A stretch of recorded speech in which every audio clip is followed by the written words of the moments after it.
the guide hand comes off the ball, and you have a high release to make sure you get a good arc on the ball. Come on, come on. Come on. Always be ready to shoot when you catch the ball. Come on, come on. Everyone wants to be a great shooter. It's really important to use your legs when you shoot. What's not important is how high you jump, as long as you release the ball near or at the top of your jump. In my league, guys are so quick, the higher I jump, the better the chance they have to recover and block my shot. I always try to release it quicker rather than jump higher. This gives me a chance to get my shot off against good opponents.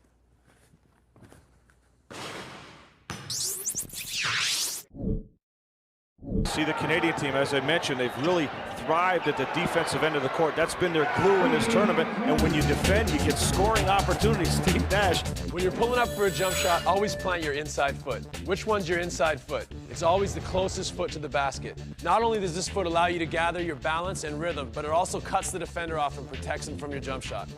When I pull up for my jump shot, I always plant my inside foot square to the basket and get my rhythm like that. I love shooting off the dribble. It's a great way to score, but it's very important to catch the ball in your range. If I catch the ball in my range, the defender has to honor my jump shot. Now I can attack his lead foot and step past him. From here, I can keep going to the basket, or I can pull up and shoot a jump shot. If the defender recovers, I can step back and still get off a jump shot. Free throws are a huge part of the game of basketball. How do you become a great free throw shooter? Simple, practice. It's really important to be a great free throw shooter for your team. There's been so many games in my career that we've lost, and if we'd only made our free throws, we would have won. I always step up to the line with confidence. I put my right foot forward, I bend my knees, my feet are shoulder width apart, I square myself to the basket. I dribble 3 times to collect myself, I take a deep breath, and I think of the ball going through the hoop.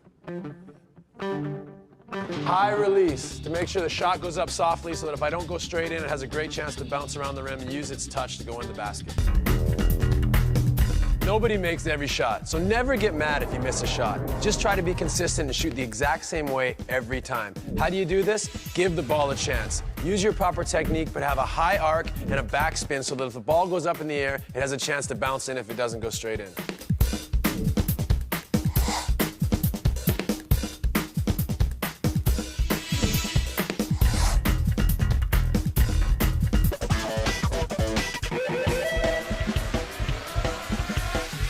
Defense is hard work, and man-to-man full court pressure is one of the toughest things to do in the game. What's important in full court pressure? You want to try to force your opponent to use their offhand, get them to change directions, and play at a speed they're not comfortable at playing at. How do you do that? By staying low, having a wide base, your back straight, and your eyes up. When your opponent takes off on the dribble, you want to try to slide and beat them to the spot and make them change direction. As Leo changes directions, I want to open my body up and turn and slide and try to beat him to the next position.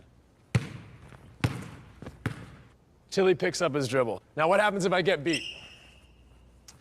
If Leo is too quick for me and beats me off the dribble, I'm gonna have to turn and run. I can't slide anymore because I'll never catch up to him.